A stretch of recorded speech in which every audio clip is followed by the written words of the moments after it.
Unused COVID-19 vaccines donated to Africa due to expire in May, vaccine hesitancy a contributory factor to backlog. KNUST SRC sets up fund to build out needy students from different courses. Over 2,000 needy students to also receive scholarship. An easy come as top hierarchy of the Convention's People's Party CPP still unsettled over interdiction of some of its executives. And former Botswana President Land Kama faces criminal charges over illegal possession of firearms.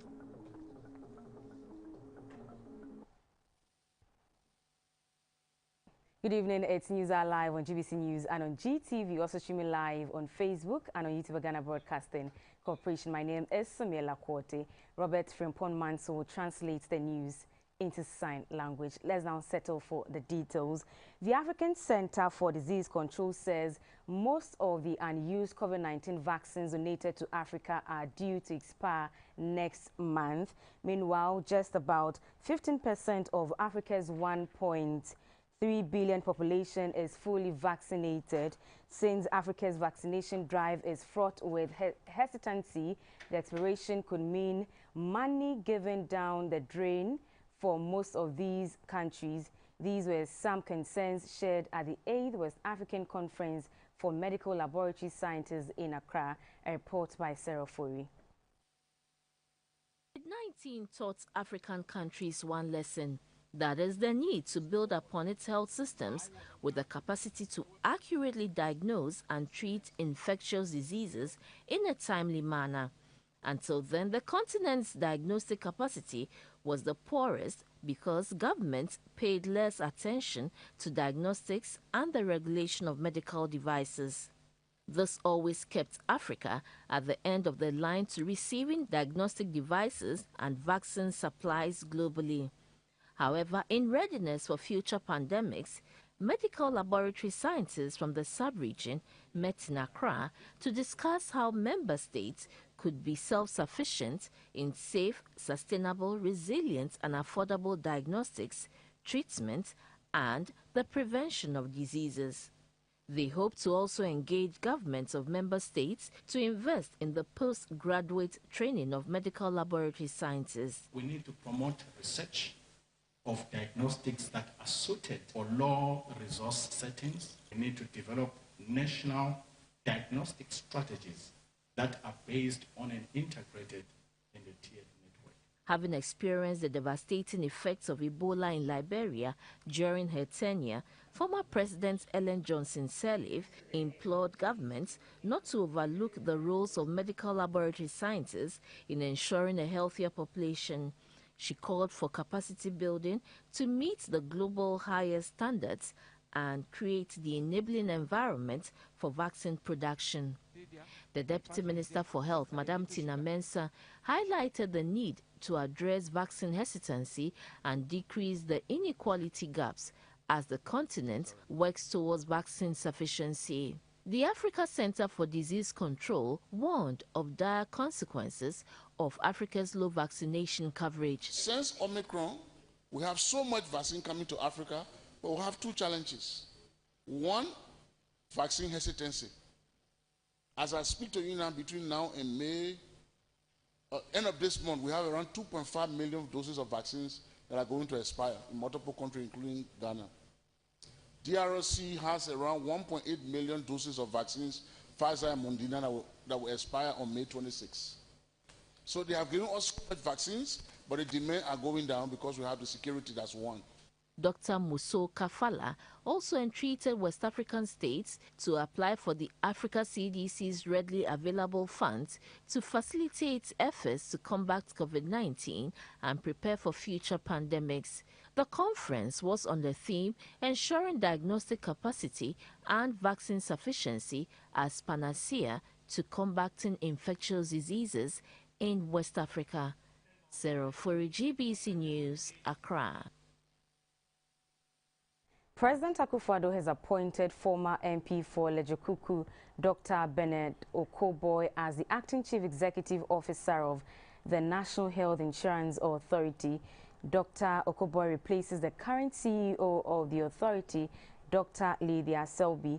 The appointment was communicated in a letter dated April 21, 2022, and he assumes office on May 3, 2022. Dr. Okoboy lost the Lejokuku seat in the 2020 elections after serving one term. Dr. Okoboy's name was excluded from the list of ministerial appointees after the 2020 polls, although he served as a Deputy Minister for Health prior to the elections. He was at some point the board chairman of the Kolebu Teaching Hospital.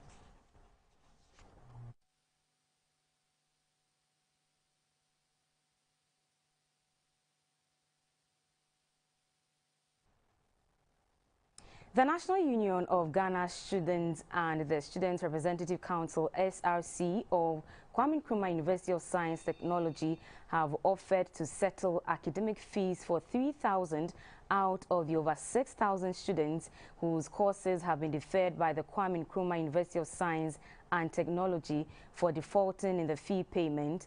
It is alleged that some of the affected students invested their fees in ventures, including gambling, and were waiting to recoup their investments to pay.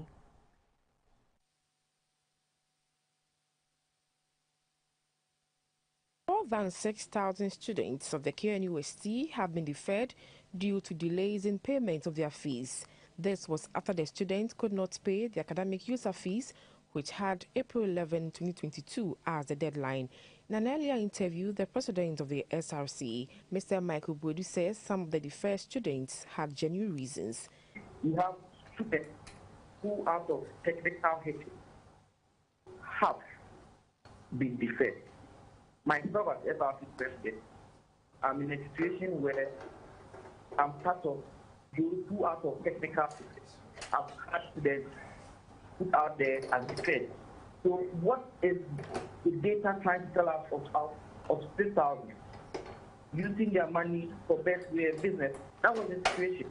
It now becomes a generalization of the many students who are waiting for scholarships. The SRC have been able to negotiate with authorities for the deferment of the students to be annulled once they were able to pay their arrears. He assured the students that the association would do its best to ensure their deferment was reversed so they return to campus. Myself as the president with the executives are 3,000 to help students who are on the benchmark of having paid 57%, 53%, 50%, and so on, and have genuine concern of not having money to wait the 70% rectified. All these things have been done. He also disclosed that the SRC is to disburse scholarships to over 2,000 needy students. Meanwhile, authorities of the KNUST had earlier issued a release notifying students who owe more than 70% of school fees by April 7 that they would be deferred automatically. However, the warning did not take effect at the time, as students were allowed to take part in the mid-semester exams, which started on April 11. The management of the Ghana School of Law has constituted a committee to investigate alleged financial impropriety within the Student Representative Council of the school. This follows several allegations of conflict of interest, impropriety and financial mismanagement leveled against the SRC President, Wanda Victor Kuto. The management, in a statement dated April 12, 2022, indicated that it would probe the issues rigorously as it does not condone such actions. The committee comprises 3 members, namely Mrs. Victoria Bath, Head of Faculty and Lecturer, Advocacy and Legal Ethics, Ghana School of Law, Mr. Moses Ansa Bano Ankra, Esquire, Deputy Director of Finance, Judicial Service of Ghana, and Mrs. Justice Anthony Adohene Benij. These members are to conduct thorough investigations into the substantive matter and anything concerning the SRC and submit findings and recommendations to the management for implementation. Students have, however, been asked to assist with any information that is imperative to the investigations not later than 25th April 2022.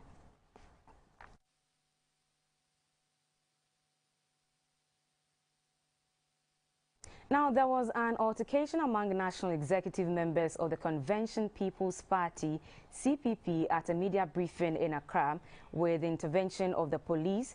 The General Secretary of the party, Nanaya Jantua, then addressed the media and said the Central Committee of the party has decided to uphold the party's constitution going into the 2024 elections and set aside a supposed interdiction of some 3 executives.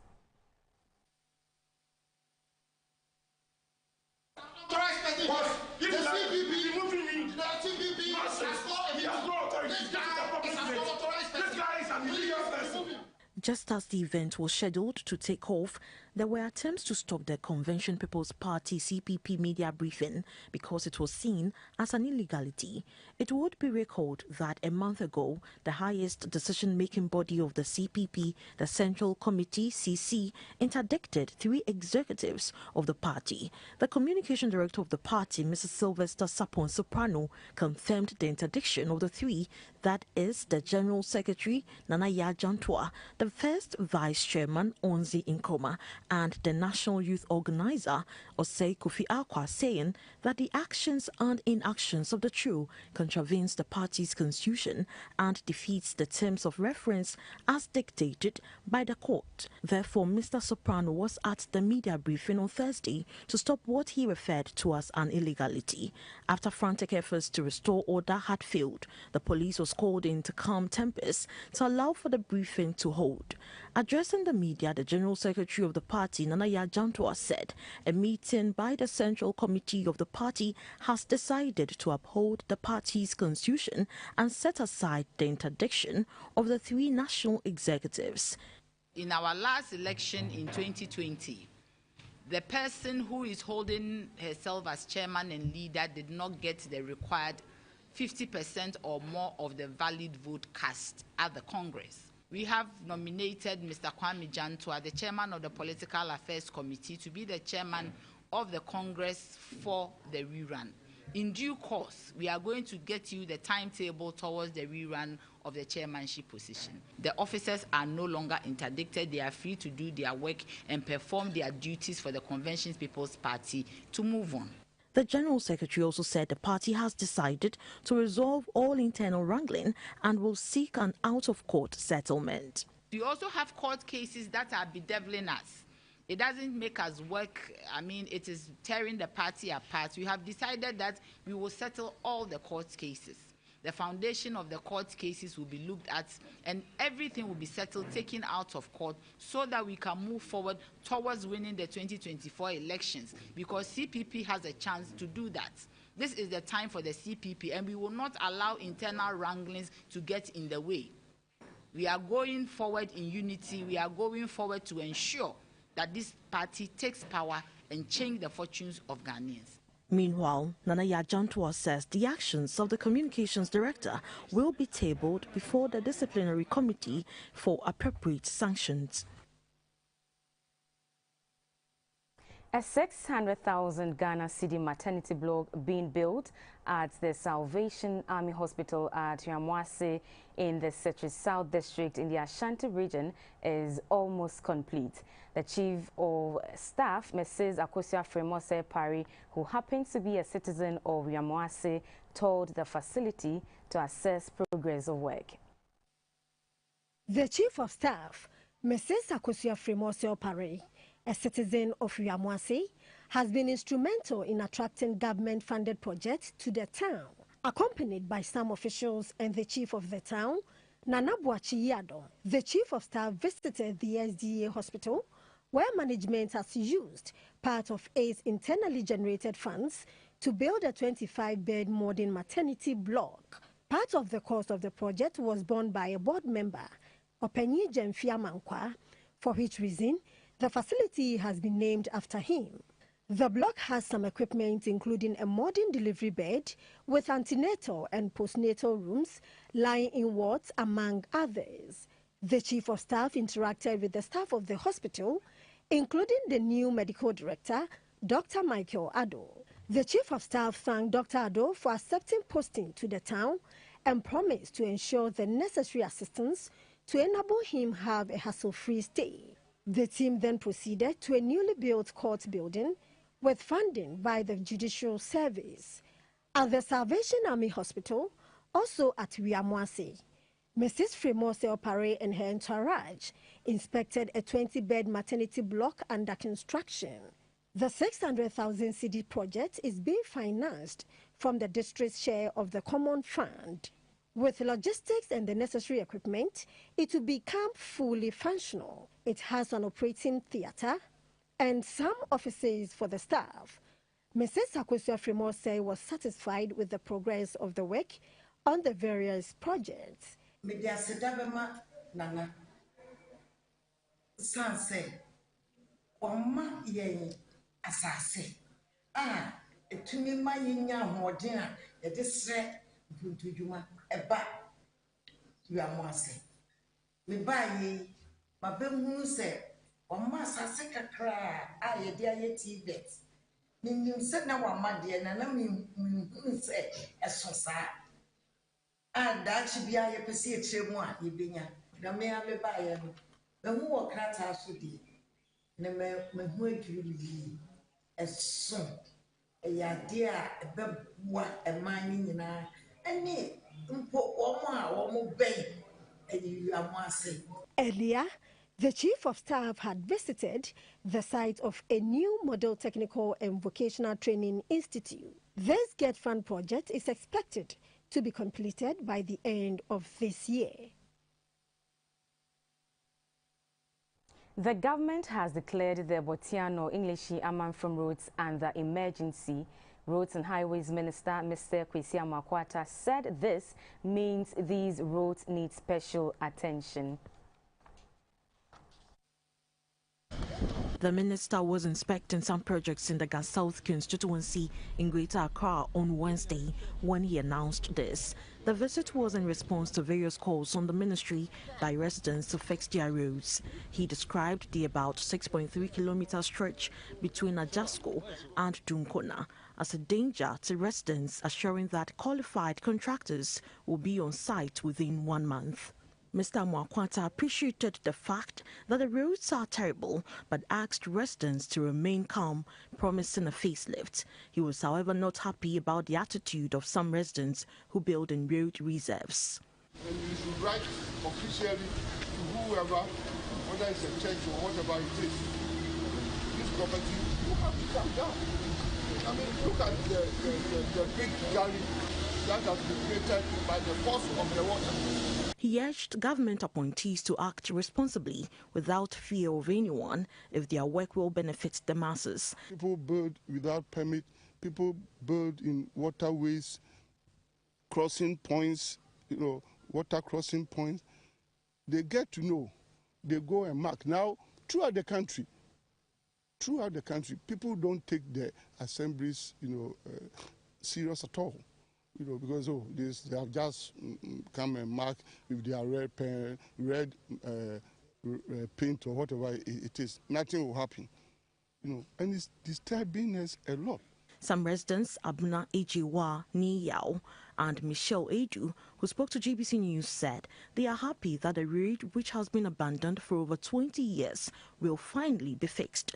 The MP for the English Amanfrom constituency, Mr. Sylvester Mensah, was grateful to government for responding to their calls for over 25 kilometers of roads in the constituency to be fixed, including the 2.5-kilometer broadcasting road at Botiano.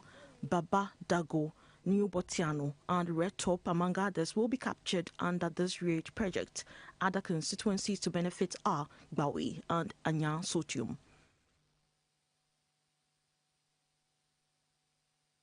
Now, between 2017 and 2019, the Ministry of Communications and Digitization, in partnership with MTN and Huawei Technologies, set up 400 rural telephony sites to provide data and voice connectivity with 3G coverage to over 1,000 hitherto unserved communities across the country and serve over 1.2 million citizens.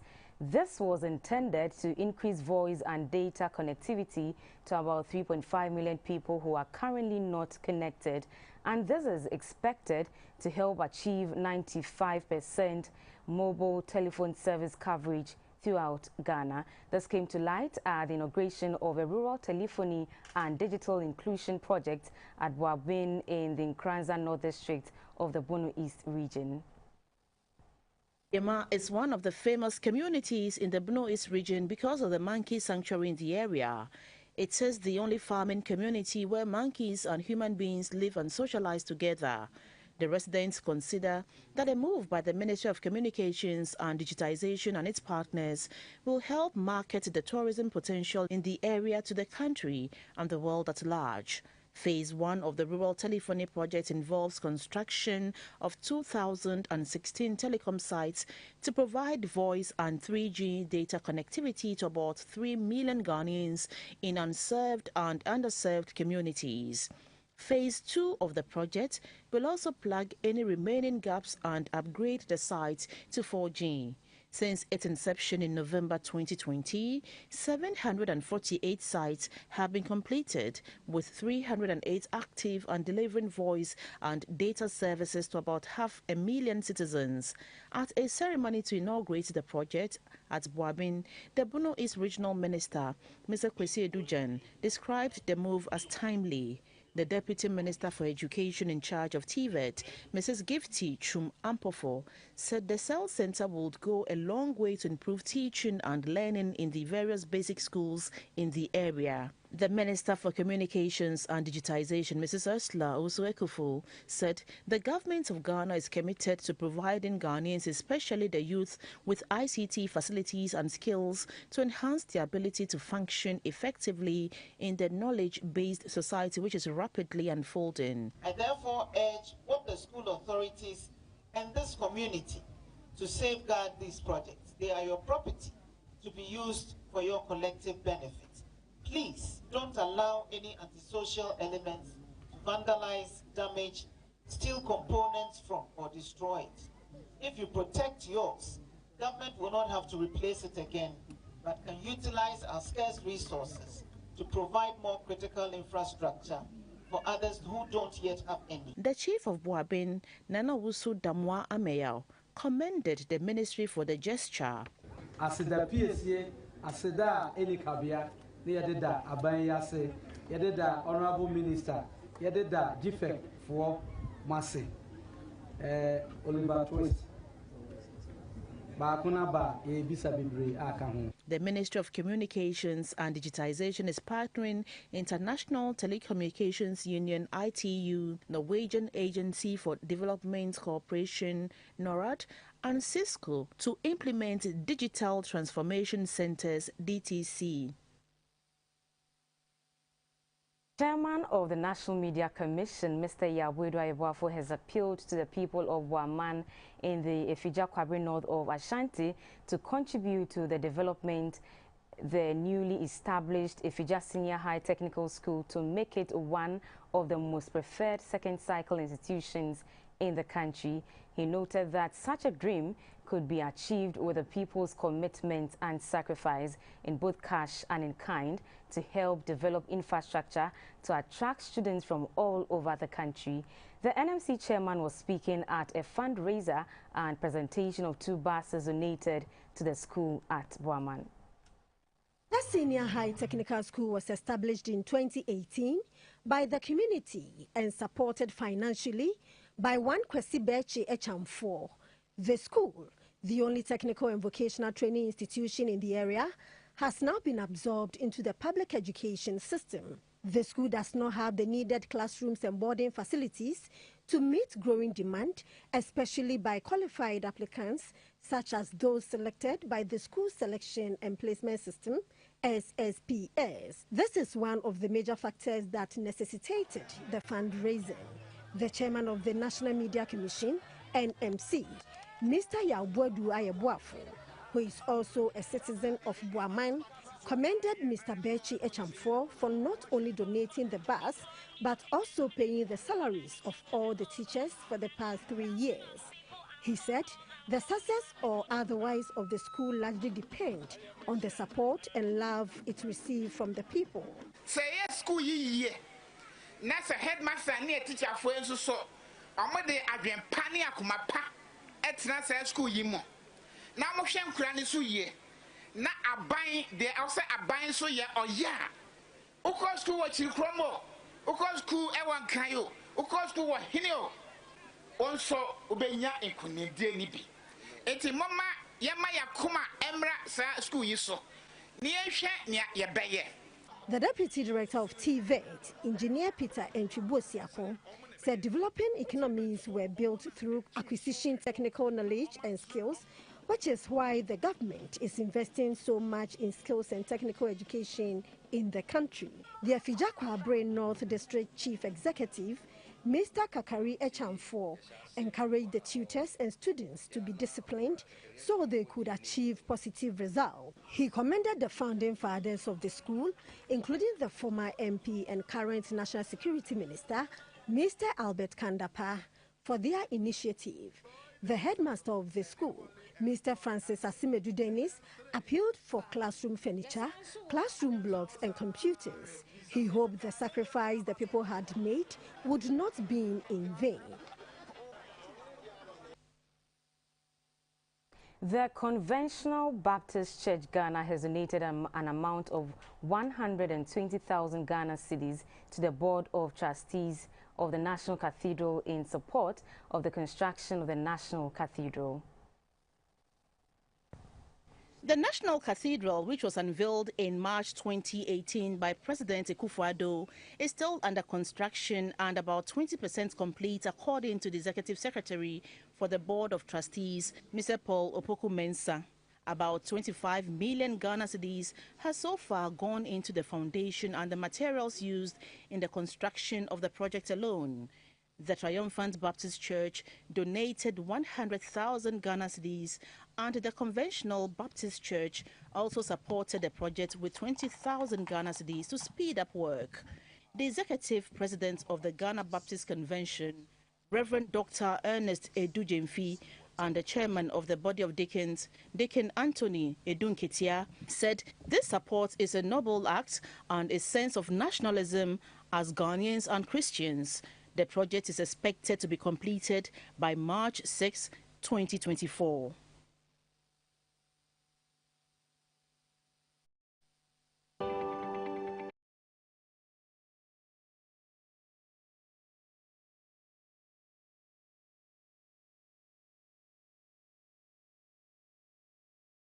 Now, in our Chopology series today, we look at how Gari Foto is prepared. Gari Foto is a tasty Ghanaian meal similar to the French couscous and made from a spicy tomato-based stew. It is a meal that can be served as a main dish mixed with vegetables or an accompaniment for rice, beans or jollof. Foto in Ewe means mash up or mixed together. That's exactly what Gari Foto looks like, a melange of Gari stew, vegetables, in fact, anything that can be added to the individual's preference. The main ingredients for this delicious meal is Gari. For our spicy tomato-based stew, we will use sardine egg stew. We have chicken and fish to complement our protein needs and some coleslaw for that colorful, balanced meal. You can also add fried plantain for that yummy taste. First, pour the required amount of Gari in a bowl. Sprinkle a little bit of water on it. The stew is already prepared. So what I'll do is I'll just mix the Gari with my stew.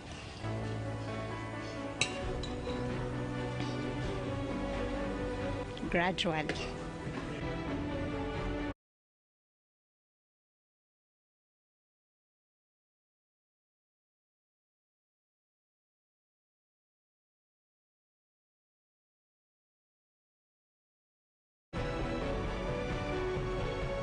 The reason why I'm adding a lot of stew is Gari photo is usually eaten moist, not dry.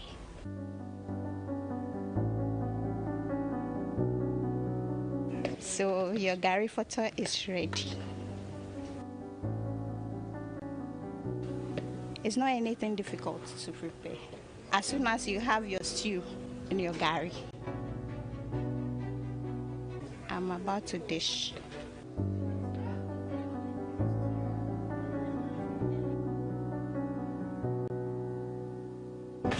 We want to have everything on a plate, like the food should be balanced.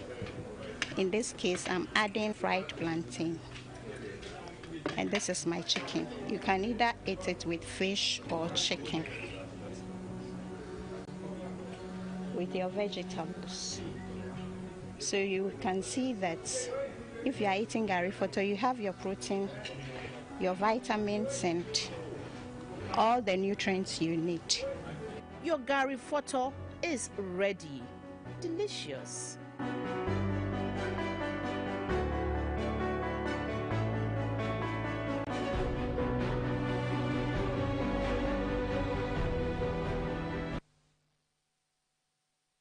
You're watching News Are Live on GBC News and on GTV, also streaming live on Facebook and on YouTube Ghana Broadcasting Corporation. We'll be back shortly. Please stay.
Hello, it's time for business brought to you by Quick Credit and MTN with me, Esther Edu Ohumeu.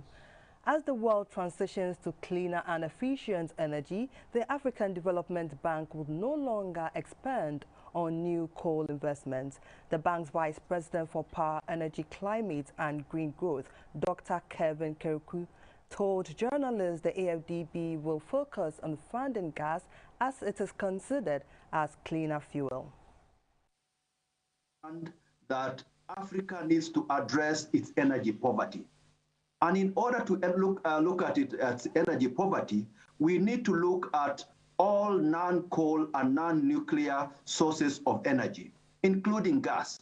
And therefore, from where we stand, as long as a gas project has been included in a country as part of what is called nationally determined contributions, in other words, emissions from that particular power plant has already been incorporated as part of the country's national determined contribution plans, then the bank will invest in those gas power plants. So I think, when it comes to the issue of where we will place the role of fossil fuel, as far as the annual meetings are concerned, coal is out, but the bank remains committed to financing gas projects that are part of the nationally determined contribution, and therefore those projects that are Paris-aligned by implication. If a country decides to do coal, and it doesn't want, and because the FDB has chosen not to use its resources to finance coal, but the country has reason to go somewhere else and has ability to secure funds, it doesn't mean that that country cannot do coal. But of course, the contradiction will be that country desiring to do coal, how does that comply with its commitment to the Paris Agreement? Namibia have signed 7 new agreements in the area of infrastructure, agriculture, poverty eradication, among others. This is to deepen their long-standing bilateral and economic relations. The 2-day meeting has been reviewing the implementation of signed MOUs between Accra and Windhoek. This is to identify new areas for cooperation.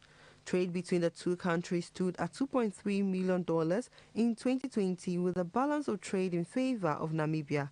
The two long-term friends now want to deepen economic and cultural ties, hoping to increase trade and investment through the African Continental Free Trade Area. We want to see the implementation of these documents, of the contents, because the implementation of the contents of these documents will benefit both Ghana and Namibia.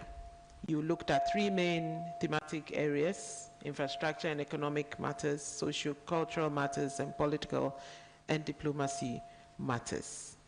These cover important sectors in our two economies, and Ghana welcomes the prioritization of the implementation of the various decisions which have been taken in these focus areas. The instruments we have signed today, they are focusing on issues of bread and butter.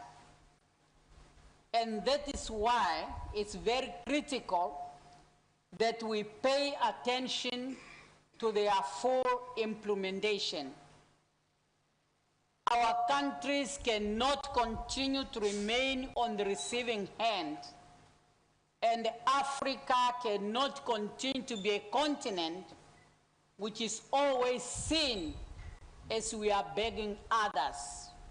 Relations between Accra and Windhoek dates back to Namibia's liberation struggle. Ghana's first president, Dr. Kwame Nkrumah, and Ghana actively supported Namibia's independence struggle. The two nations have since collaborated on the global front in advancing their respective interests. Namibia exports mostly diamonds, which is 25% of her total exports, uranium, lead, zinc, tin, silver, food and live animals, and also manufactured products to Ghana. A study conducted by Aya Institute for Women, Politics and Media shows that players in the micro, small and medium-scale enterprises in Ghana want authorities to put in place effective systems to prevent inferior goods from crossing borders into the country. In a study to assess the potential of women-led MSMEs, 16 group members from different occupational backgrounds were involved. About 75% of the respondents had a fair idea about the initiative, including main goals and protocols that have been negotiated, especially on goods and services. The remaining 25 had no idea about the agreement. Respondents say the initiative had not altered the main markets. However, expectations were high for possible changes due to the reduction of charges at the borders and the elimination of preferential treatment. The AfCFTA will allow for access to a large continental market and increase exports to African countries outside the region. In a panel discussion, issues on challenges and the way forward for SMEs concerning collaboration between MSMEs, relevant institutions and government regarding registration and education came up. Challenges including limited market knowledge and information, access to finance were also discussed. A representative from the Aya team, Madame Eunice Penning of FAIR, said some findings include the need for an immediate and proper sensitization across the country on the opportunities and challenges of AfCFTA. There are lists of things that every country can export or allow to contribute to the AfTA. The information level on some of these things is very low. Registration for participation in AfCFTA is still ongoing. Nonetheless, the origin of the raw material for goods manufactured must be 70% sourced locally. The marketing manager, Ghana National Chamber of Commerce and Industry, Madame Grace Jable, said the origin of the raw material idea is to promote Africa's economy. There are protocols on rules of origin. If you manufacture fabrics and you import your raw materials from China, you import your accessories from China, it will be difficult for you to be able to export under AfTA. The workshop, organized by Aya Institute for Women, Politics and Media, is on the theme Making AfCFTA Work for Women-Led Businesses in Ghana. Let's have the forex and commodity figures for the day.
And that was Business, brought to you by Quick Credit and MTN. Thanks for watching.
Hello, good evening. This is the energy segment on News Hour with Mabel Anam. To our first story, 4 contractors whose contracts were terminated by the Petroleum Commission in 2021 for non-performance are in arrears of $1.88 million of surface rental payment. This is contained in the latest Public Interest and Accountability Committee PIAC's report. The 4 contractors, Swiss African Oil Company, UB Resources, Britannia U, and Sahara Energy Fields Ghana account for about 73% of an outstanding surface rental of $2.5 million. From PIAC's 2021 report on petroleum revenue management, surface rental payments received in 2021 totaled $826,815, compared with $928,551 for 2020. This indicates an approximate 11% decrease. It will be recalled that Oranto Stone Energy was reported for not honoring an outstanding surface rental of $67,438 since February 2013. The Ghana Revenue Authority (GRA) was charged to compel the company to pay the outstanding invoice with applicable penalties for the period during which it has been in default. However, it indicated that Oranto has been located in Angola, Chad, and Mozambique and has subsequently made contact with the company, but no payment has been made yet. PIAC is urging GRA to step up efforts to retrieve all such monies with immediate urgency, including the 4 companies which had their petroleum agreements terminated. We now bring you some data on national power generation, Ghana's power export figures, and the water level in the Akosombo and Bui dams.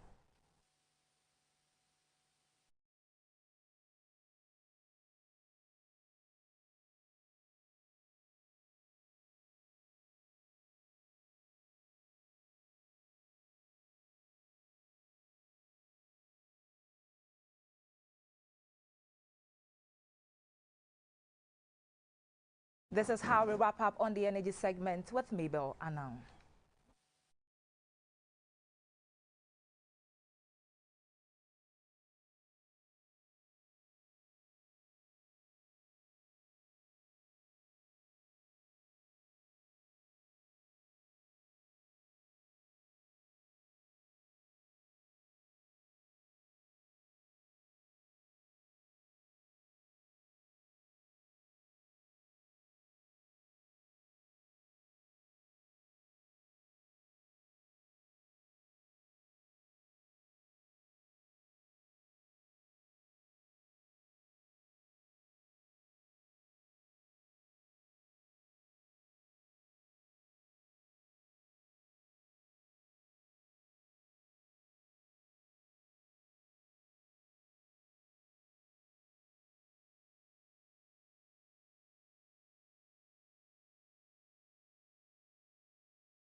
Per se have specifically that this is the quantity that should be in food, because the quantity matters.